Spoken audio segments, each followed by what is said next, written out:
সিঁদুরের অধিকার, তোমার সিঁদুরের অধিকার। কামিয়ার টাকার দরকার, তার জন্যে আর তার মেয়ের জন্যে। তার এই প্রয়োজনটাকে আমি পূরণ করব।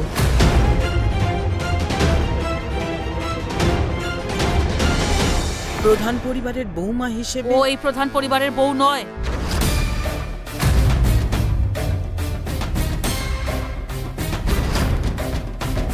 মা, আপনি না মানলে সত্যিটা কি মিথ্যে হয়ে যাবে? আপনার ছেলে ওকে ভালোবাসতো, আর তাদের বিয়েও হয়েছিল। তাই কামিয়া হলো প্রধান পরিবারের বৌমা।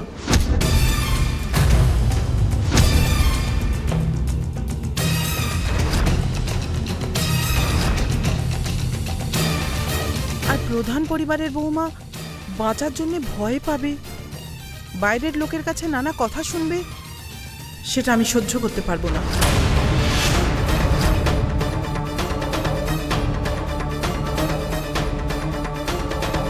তাই আমি ঠিক করেছি কামিয়াকে আর তার মেয়ের ভরণ পোষণের জন্যে প্রতি মাসে তাকে লাখ টাকা করে দেওয়া হবে।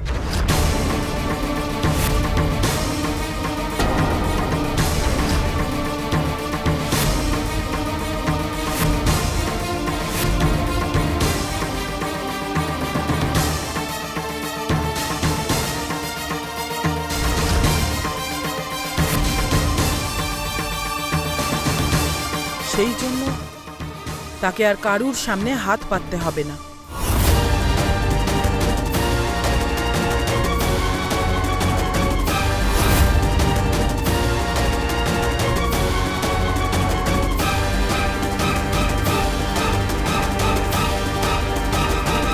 সে তার প্রেম হারিয়ে ফেলেছে, তার স্বামী হারিয়ে ফেলেছে, তার আত্মসম্মানটাও হারিয়ে ফেলবে, সেটা আমি হতে দেব না।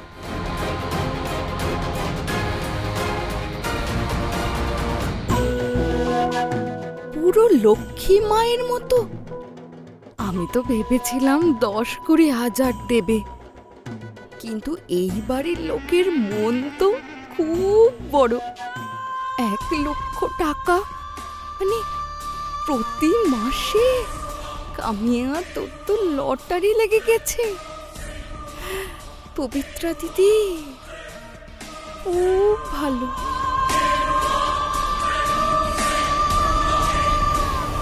থামো পবিত্রা, তুমি কি বলছো তুমি নিজে বুঝতে পারছো? আরে কালকে আসা এই মেয়েটাকে কি তুমি সবকিছু দিয়ে দিতে চাইছো? তোমাকে আমি বারবার বলেছি এই কামিয়াকে নিয়ে তুমি এত ইমোশনাল হয়েও না।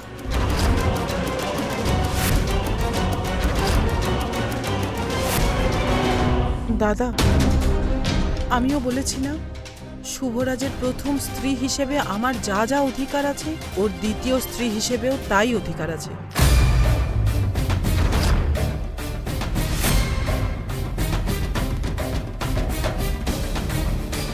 আইন অনুযায়ী আমি এই বাড়ির আসল মালকিন হয়ে আমি সিদ্ধান্ত নিয়েছি, প্রতি মাসে কামিয়াকে 1 লাখ টাকা দেওয়া হবে।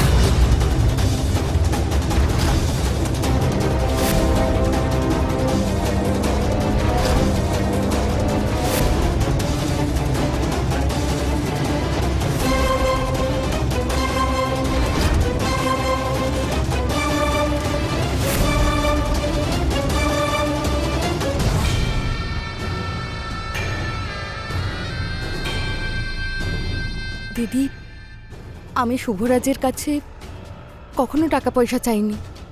তোমাদের থেকে আমি কি করে টাকা নেব?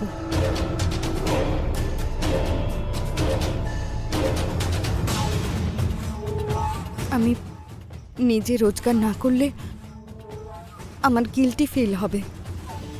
আমার মনে হবে যে তোমরা আমাকে দয়া করছো। আমার এই অবস্থা দেখে আমাকে টাকা দিচ্ছ, আমার একদম ভালো লাগবে না।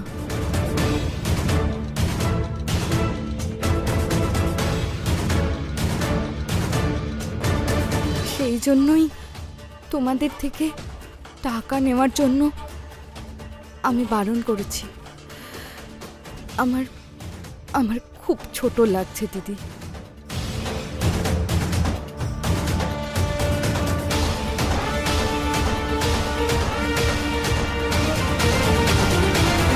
না, তুমি যদি কাজই করতে চাও তাহলে আমাদের অনেক বড় ব্যবসা আছে, তুমি যে কোনো ডিপার্টমেন্টে জয়েন করতে পারো।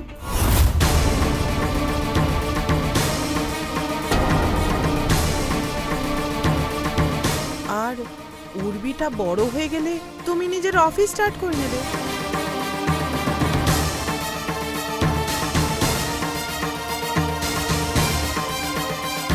ব্যাস, দাও দাও।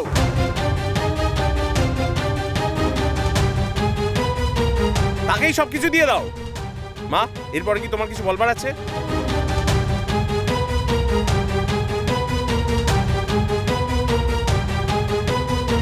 মা, মা, আমার কথাটা শোনো মা, মা প্লিজ।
মা, বিরাজদা, আমি জানি আমার এই সিদ্ধান্ত যদি আপনাদের সবার মনে আঘাত করে তাহলে আপনারা আমাকে ক্ষমা করে দেবেন, কিন্তু আমি থাকতে কামিয়ার প্রতি এরকম অন্যায় হবে সেটা আমি সহ্য করব না। আমি এরকম সিদ্ধান্ত কেন নিয়েছি আশা করছি একদিন না একদিন আপনারা সবাই আমাকে নিশ্চয়ই বুঝবেন।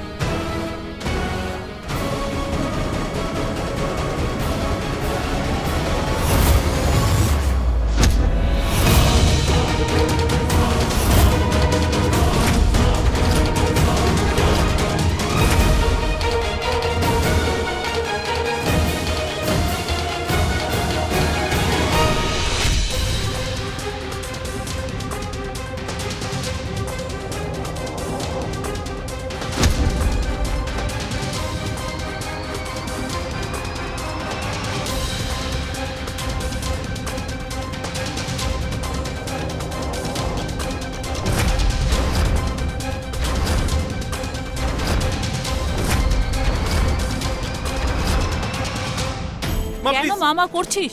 যা এখান থেকে, আমাকে একটু একা থাকতে দে। মা, না মা, আমি যাব না। তোমাকে এবার আমার কথা শুনতে হবে। পবিত্রা ওই মেয়েটাকে এক এক করে সব দিয়ে দিচ্ছে, আর আমার সবকিছু চলে যাচ্ছে মা। আমি তোমাকে বলছি মা, তুমি দেখবে ওই মেয়েটা একদিন এখানেই বসবে, আর আমরা সবাই প্রধান বাড়ির বাইরে রাস্তায় গিয়ে দাঁড়াবো। বিলাস, কিচ্ছু বলিস না, চুপ থাক। না মা, এইসব দেখলে আমি সহ্য করতে পারছি না। আমার কথাটা শোনো মা, আমি হচ্ছি বাড়ির বড় ছেলে। হ্যাঁ মানছি মানছি শুভরাজ উইলে আমাকে কিছুই দেয়নি, তা বলে কি এই বাড়ি সম্পত্তির ওপর আমার কোনো অধিকার নেই? হ্যাঁ মানছি আমি অনেক বড় ভুল করে ফেলেছি, কিন্তু মা একটা ভুলের জন্য আমাকে সবকিছু থেকে বঞ্চিত করা, এটা কোথাকার ন্যায় মা? মা তুমি পবিত্রাকে কিছু বলো, ওকে আটকাও। বাড়ির ছেলে খালি হাতে বসে আছে, আর ও ওই বাইরের মেয়েটার জন্য সবকিছু দিয়ে দিচ্ছে।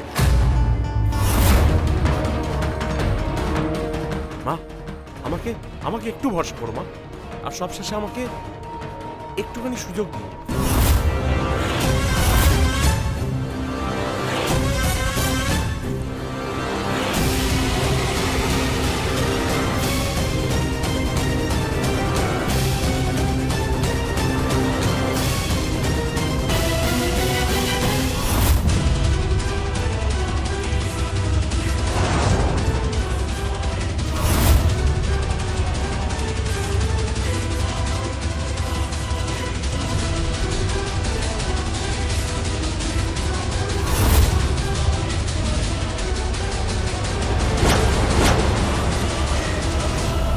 বিলাস,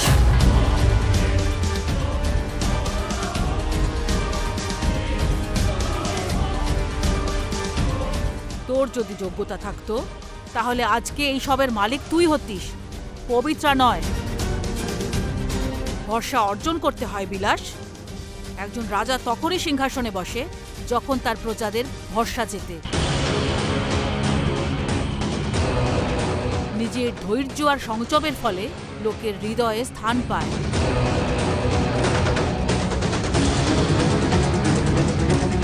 নিজের অধিকারের কথা না বলে যদি তুই আজকে পবিত্রার সঙ্গে মিশে বাড়ির ব্যবসাকে সামলানোর কথা বলতিস, তাহলে হয়তো তোর ওপরে আমার ভরসা হতো।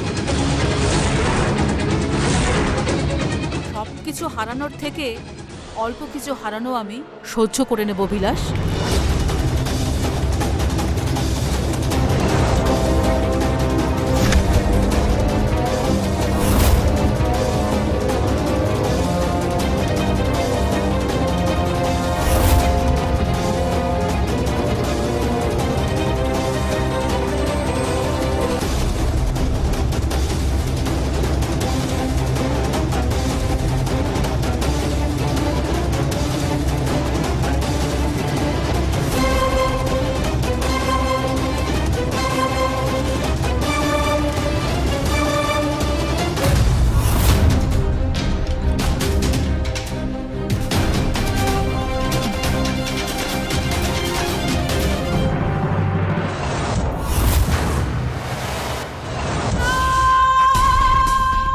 এটাকেই বলে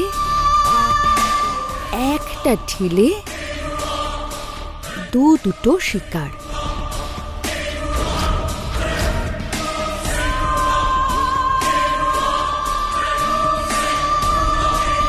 সাপও মরল, কিন্তু লাঠি ভাঙল না।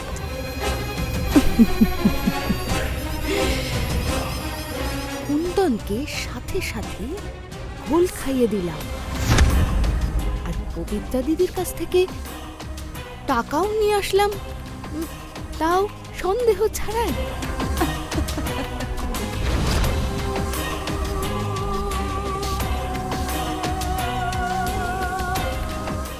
এক ঢিলে 4 পাখি উড়ে চলে গেল। Great Kamiya, great.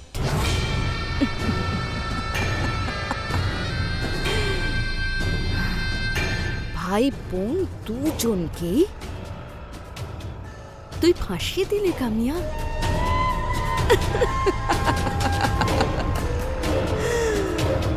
সত্যি, একদম সত্যি।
কথা বলার জন্য এসেছি। আমার বাবার যখন শরীর খুব খারাপ হয়েছিল, আমি তখন মহাজনের কাছ থেকে কিছু টাকা ধার নিয়েছিলাম। কামিয়া, সত্যি কি তুমি নিজে মুখে সবাইকে বলো? যখন আমার বাবার শরীরটা খুব খারাপ হয়েছিল, তখন আমি মহাজনের কাছ থেকে 13 লক্ষ টাকা ধার করেছিলাম।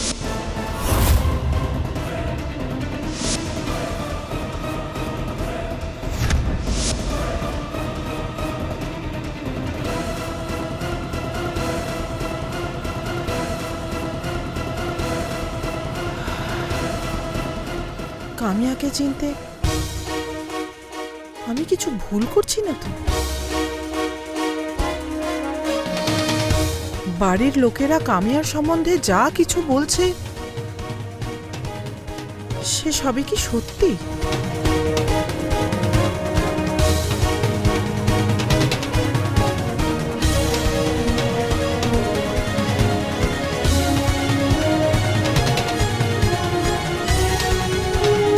কোনটা ঠিক কোনটা ভুল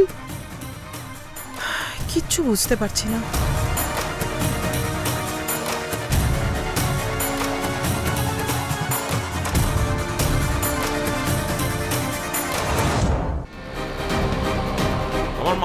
আমার মা আমাকে বলল, যে মা আমাকে নিজের গর্ভে জন্ম দিয়েছে সে আমাকে বলল, উনি আমাকে যা যা সব বলল সেটা কেউ তার সৎ ছেলেকেও এরকম বলে না। আরে মা তোমাকে কি এমন বললো যে? আরে আমি গেছিলাম মাকে ভালো কথা বলার জন্য, কিন্তু উনি আমাকে উল্টে কথা শুনিয়ে দিল। আমি যদি যোগ্য হতাম তাহলে এই বাড়ি আর সম্পত্তির মালিক আমি হতাম। আমি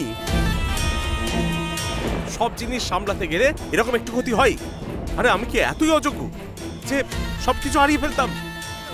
মা তোমাকে এইসব বললো? আরে বড় কথা হচ্ছে আজকেই আমাকে মা শুনিয়ে দিল আমি একজন মূর্খ, অপদার্থ, অযোগ্য। আরে নিজের মা যদি আমাকে এই কথাগুলো বলে তাহলে পবিত্রা থেকে কি আশা করব? নিজে গান্ধারীর মতন চোখে কাপড় বেঁধে বসে আছে, আর ওই পবিত্রা সবকিছু ধীরে ধীরে দান করে দিচ্ছে। উনি সেটা দেখতে পাচ্ছেন না, আর আমাকে অযোগ্য বলছে। বলছিলাম তুমি ঠিকই কথা বলেছো।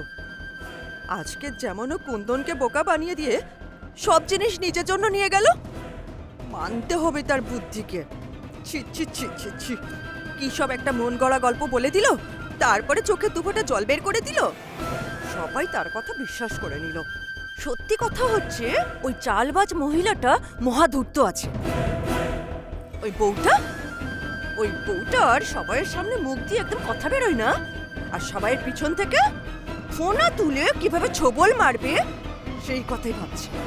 সেই সুযোগটা খালিও খুঁজে যাচ্ছে।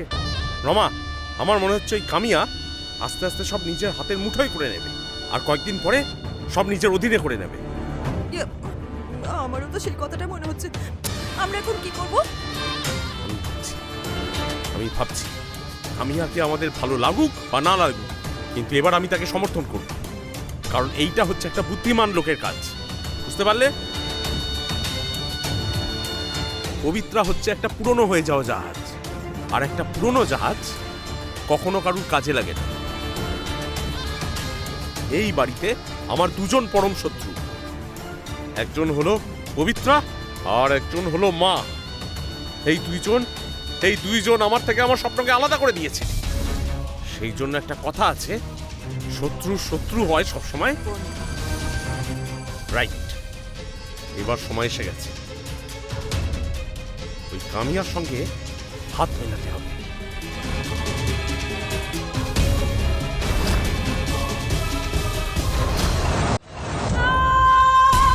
আমি কে এই কথাটা জানার আগে আমি এমন জায়গায় চলে যাব যে এই বাড়ির লোক চাইলেও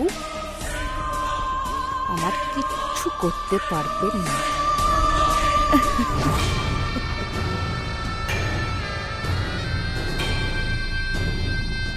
আর সেই জন্যই তোকে কামিয়া পবিত্রা দিদির হাত ধরে করতে হবে।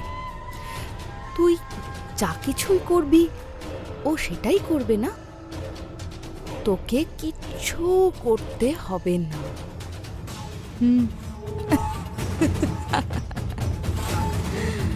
সত্যি, একদম সত্যি। পবিত্রা দিদি, তুমি খুব ভালো।